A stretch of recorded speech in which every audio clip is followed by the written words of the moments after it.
Ciao a tutti i tifosi del Napoli e bentornati sul nostro canale. Oggi siamo qui per analizzare l'emozionante partita della 37esima giornata della Serie A dove gli azzurri hanno affrontato la Fiorentina in un match ricco di polemiche e tante lamentele soprattutto da parte degli azzurri. Rimani con noi fino alla fine e guarda la moviola che dimostra tutto e non dimenticare di condividere la tua opinione nei commenti così possiamo discutere. La 37esima giornata della Serie A si apre all'insegna dello spettacolo. Fiorentina e Napoli non si danno tregua e pareggiano 2-2 in un match ricco d'emozioni, che mantiene gli ex campioni d'Italia, flebbilmente, in corsa per le coppe. Gli ospiti iniziano la gara come meglio non si potrebbe passando già all'8° minuto con Ramani. Capitano di serata stante l'assenza per problemi di gastroenterite di Di Lorenzo, che anticipa Martinez quarta su calcio d'angolo di Politano. Gli uomini di Calzona giocano in maniera eccellente la prima mezz'ora tanto che vanno più volte vicini al raddoppio in particolare con Kvaratskhelia, proprio su una palla riconquistata da Dodo sull'esterno sinistro offensivo georgiano, su cui il Napoli si lamenta per una mancata sanzione del fallo da parte del direttore di gara.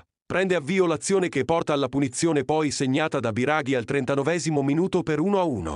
I gigliati ribaltano il risultato 3 minuti più tardi con Zola bravo a superare Politano e di destro a sorprendere Meret. Lo svantaggio del Napoli è una punizione eccessiva per i partenopei che però rischiano di subire per 2 volte la terza rete entrambe le volte con Nico Gonzalez, con nella seconda circostanza un ottimo intervento di Meret.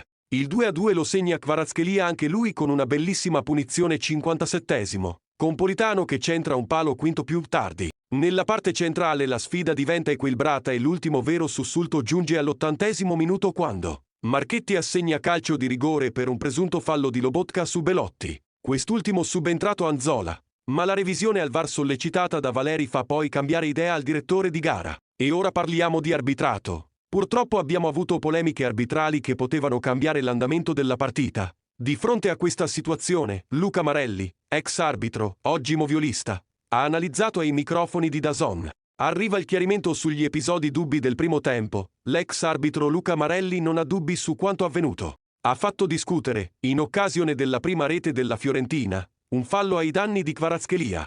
I calciatori del Napoli hanno protestato per un presunto fallo di Dodo. Sugli sviluppi dell'azione poi è avvenuto il fallo di mano di Lobotka, che ha portato il direttore di gara Marchetti ad assegnare il calcio di punizione poi segnato da Biraghi. Questa l'analisi fatta a DAZN dall'ex arbitro Luca Marelli, fallo di mano evidente di Lobotka.